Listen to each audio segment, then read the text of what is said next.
नमस्कार, हम निकी तिवारी आप सबके अपन चैनल पारंपरिक लोकगीत से आज आप सबके सुनाओ तनी बहुत ही सुंदर ही गुरहथन में भसुर के खातिर गारी गीत बा। तो आप सभी गीत सुनी और गीत पसंद आई तो चैनल के सब्सक्राइब करें, लाइक करें और बेल आइकन जरूर दबाएं ताकि हर गीत के नोटिफिकेशन आप सबके लगे जल्दी पहुंचे। कोई ले गया पतरी गरम पूड़ी, कोई ले गया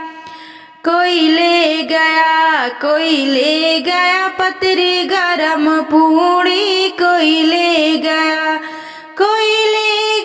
पतरी गरम पूड़ी, कोई ले गया। भसुर के बहनी के नेवता दिहनी,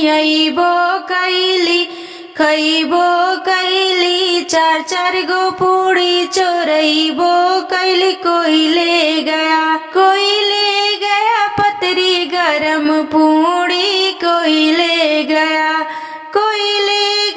पतरी गरम पूड़ी, कोई ले गया। भसुर के बुआ के नेवता दिहनी, खइबो कैली